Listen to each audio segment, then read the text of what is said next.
Hi, I'm Jeff Edelman from Edelman Music Management. I'm here in Dallas, Texas with Quentin Moore. I just wanted to love you. I just wanted to love you. I just wanted to love you.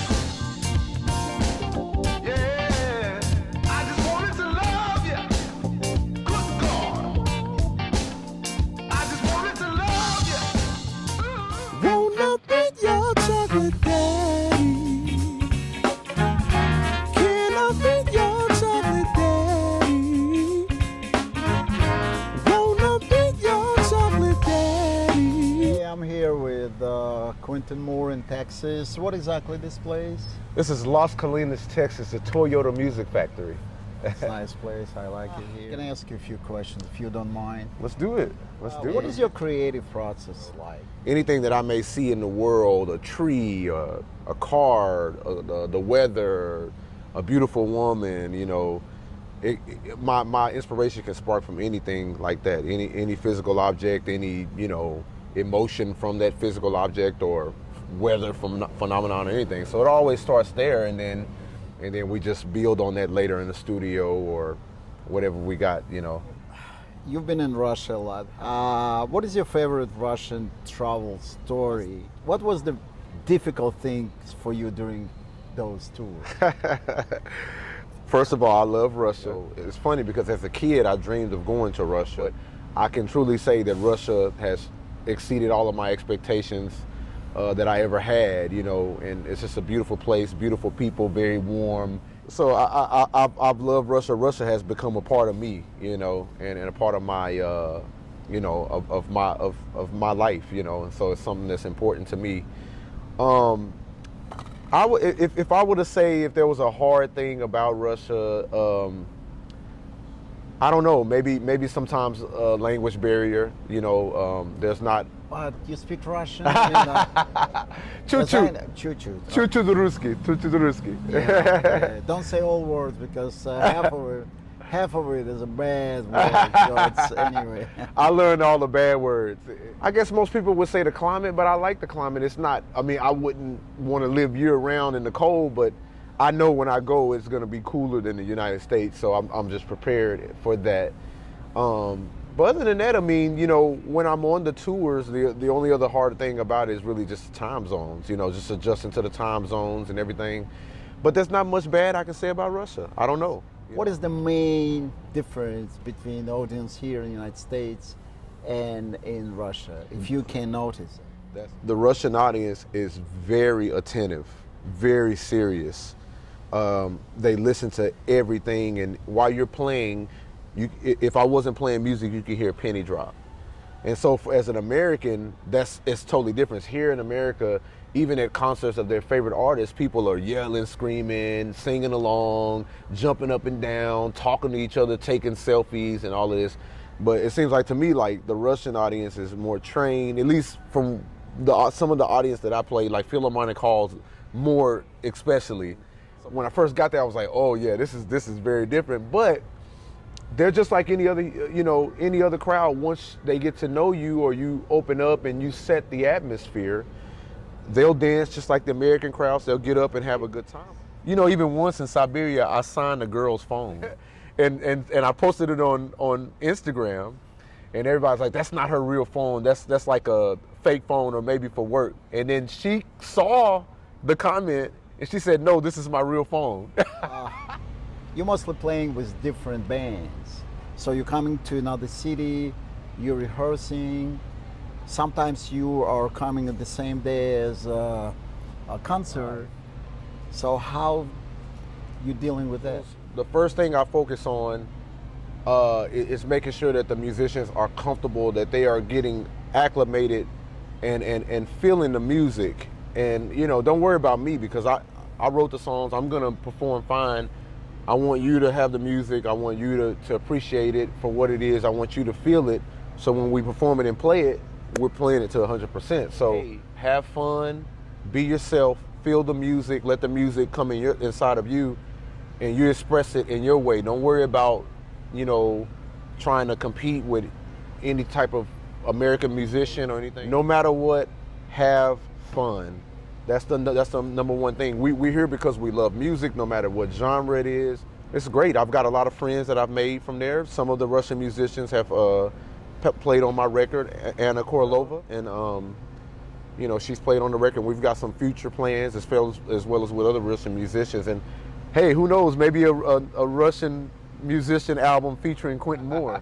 You see, you're all about laughing, smiling, having fun on the stage, but that's sometimes not the way how the Russian musicians are performing. And in a while, when they performing second time or third time with you, they are changing. Could be attributed to the fact this is their first time playing this style of music.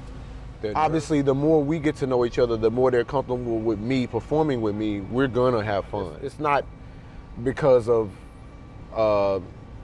I guess, a personality or culture thing. It's more so probably just, this is my first time playing this music. I wanna make sure I don't mess up, or I don't know this guy that well. I wanna make sure I give him my best. You know, so it can be a more focused thing, but once you get to know me, you become more relaxed, and once you get more familiar with the music, they, you know, obviously can become more relaxed. Yeah.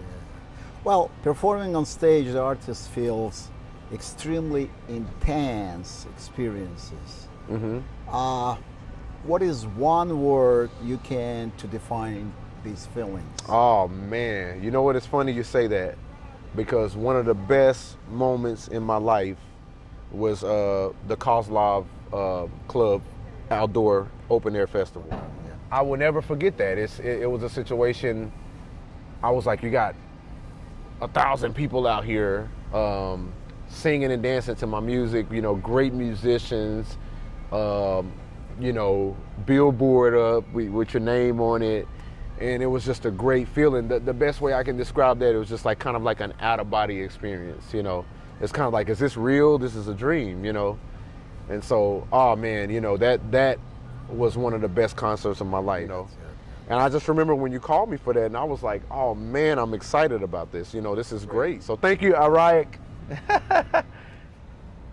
How do you keep yourself in a good shape while touring? I'm fat, so you know, you know, I don't know. No, I'm joking. Man, it's, you know what? To be honest with you, the main thing, like I said before, I drink a lot of water. I make sure that I sleep, you know. And as far as, you know, I do a lot of exercises here when I'm in the States or whatever. And I've actually got a chance to find some gyms in Russia and just, you know, stay on schedule. And if there is some extra stuff that I want to do, I just make sure that I schedule it around my water, my sleep, and rehearsals and stuff like that. And I don't overdo it, because if I overdo it, you know, I won't be able to sing. I'll be a hoarse voice. I'll have a hoarse voice. What about food in Russia? Food in Russia is great. Can you name any food you Draniki. Draniki, come on. Draniki, it's a Yeah. Belarusian. Yeah, That's my favorite. You know, of course, borscht. I remember when before you went first time in Almaty, Kazakhstan, I suggested to eat horse meat, and you did. Yeah. First time in your life. Mm-hmm. So, could you tell me how was it? Did you like it? Man, ate horse meat for the first time in Almaty, and I can tell you, man, it was great. It was great, man. Shout out to the Music Cafe in Almaty. They serve great horse steak. Almaty. Yeah, we Music love Cafe, you. love we love you. It was great, man, and I ate a horse steak salad, horse steak pizza. Everywhere you can have horse, I ate it after they introduced me to it, and you told me about it there. So it was great. I met your parents in Austin. Thanks for that. Your parents are great people. Met some of your sisters. How did your family influence you becoming a musician? Ooh, you know, there's no musicians in my family. You're the first one. First musician. Yeah. And I remember telling myself, I will never ever want a career in music. I would never become an artist. You know, I love music and I've always loved it, but I never really had the desire to perform and write music. I was an athlete. I played football, you know, and so that's what I wanted to do. Went to the University of North Texas, full of musicians. Looked great. I started to learn about jazz and more funk and all of that type of stuff. And I was like, you know what, I really like this. And I never forget the turning point. I remember the turning point when I said I'm gonna become an artist. 2003, Juneteenth, which was the summer of 2003, I went to a park and I saw Carmen Rogers, who is also signed with Edelman Music. And I saw her perform with some amazing musicians there, and she was singing her original music, you know, but that's when I made the decision, I'm gonna become an artist and I wanna do this. I wanna do this as a career. You have a 5-year-old son. I've met him, great kid. Would you like him to become a musician, or you think it's better for him to become, for example, a lawyer or a doctor, to have a real job? First of all, a musician is a real job. No, I'm playing. It's a real job. The one thing my parents did, they weren't musicians, but whatever I wanted to do, they said, well, you've got our 100% support. And I just want to be the same as my parents with my son. So my son, he loves sports right now. He loves music. He plays drums. He sings. So whatever he wants to do, I'm just going to support that. But it's up to him at the end of the day what he wants to do. I'm not going to say, hey, you have to be a musician, or, oh, no, it's an easier route to become a doctor, or you need to just be an athlete so you can be a millionaire or whatever, you know. So if he decides that he wants to play baseball, or if he decides he wants to be a fireman, that's fine with me, you know. The next question is kind of interesting. If you could invite any artist to dinner, any artist in the world, even those who are no longer alive, who would you choose? Oh man, that's so tough. That's tough. That's a hard question, I'm not gonna lie. Let me figure out. I would say it would be out of Raphael Sadiq and Babyface. And if I had to go with my gut, Raphael Sadiq would be the guy I would have dinner with. All right. Yeah. Does a musician have to be a perfectionist? What do you think? I'd say, to answer that question, be the best you that you can be when it comes to creating your art. So what that means is that you take your best representation or whatever you got and you give it to the person the best that you can. Let it be perfect by your standards, not by their standards or anyone else's standard. In a sense, you want to practice, you want to be the best you that you can be. That's it. You made mistake on the stage. You forgot the words. Yeah. You know. Yeah. What do you do?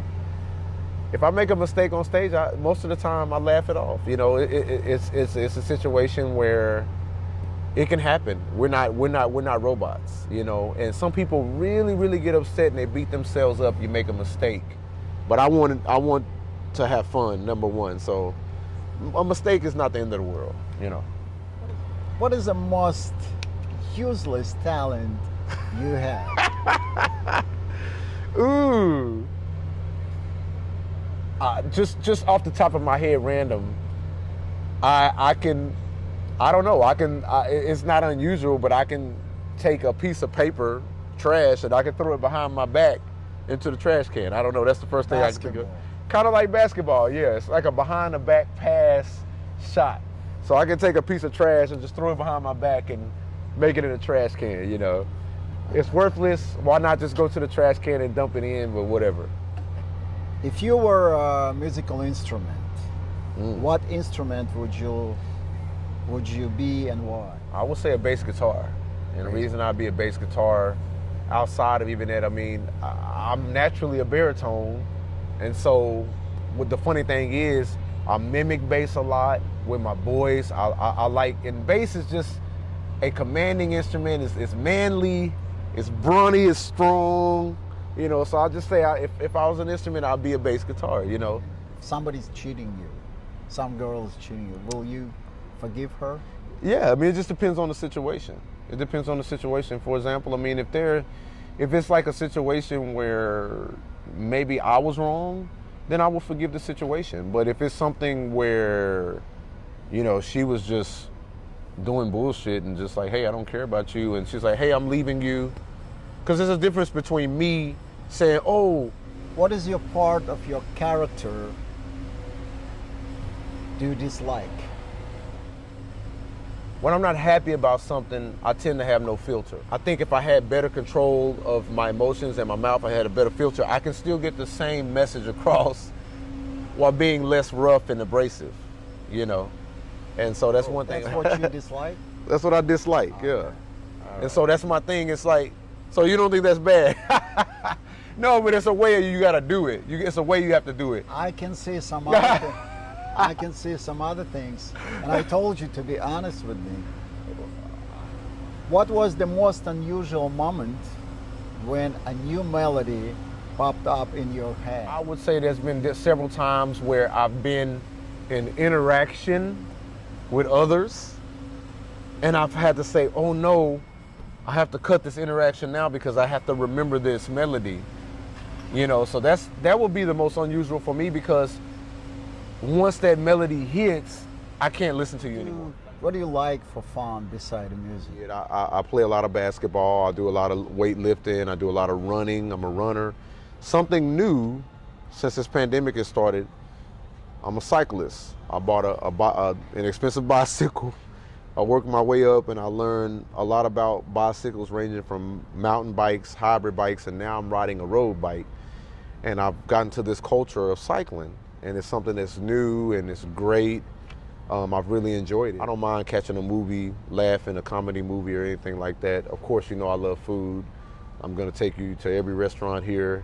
I can notice you eat a lot. And you made me to eat a lot. You know? Yeah. But hey. Texas food is so delicious. You know? I tell all my friends in Russia, they're like, why do you eat so much food? Why do you like sugar and this and that? I'm like, listen, you have not had fajitas, you have not had tacos, you have not had this, that. You gotta have this.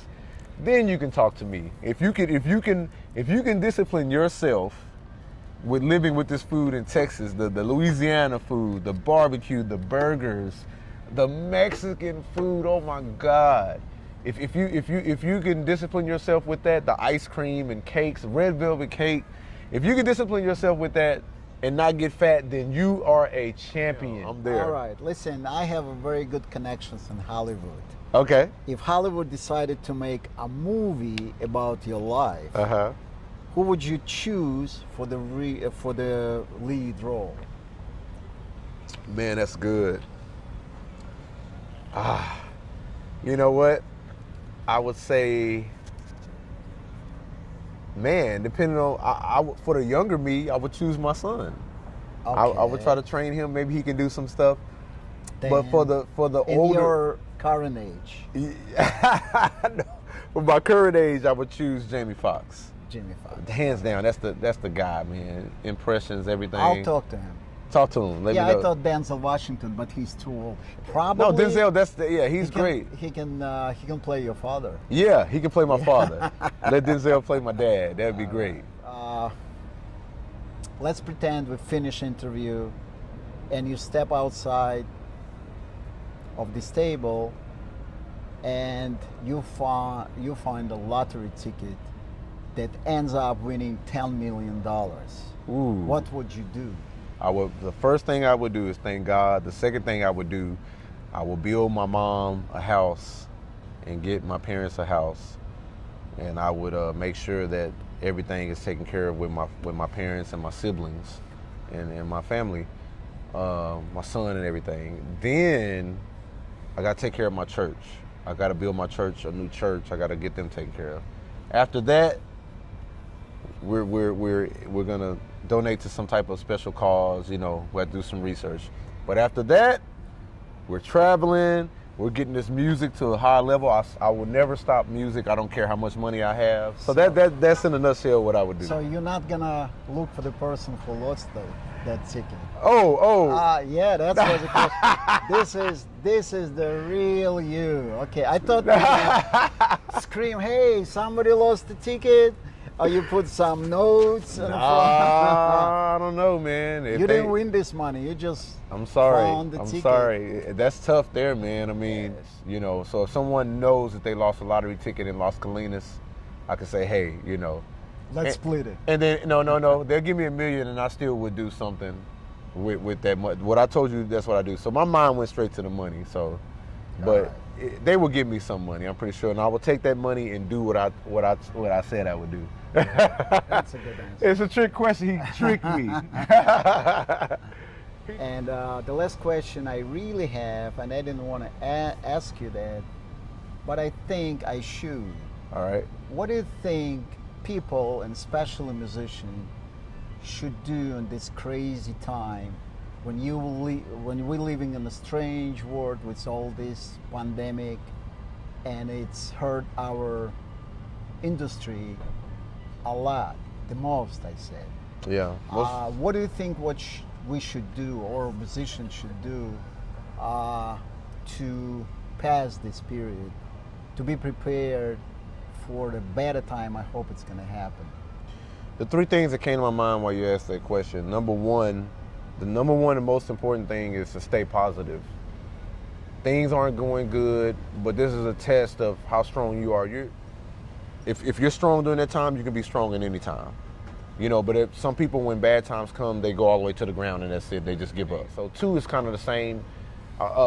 Adapt and get out of your comfort zone. There are things like, for example, we talked about me starting to sell t-shirts, and this is something I should have been doing for years.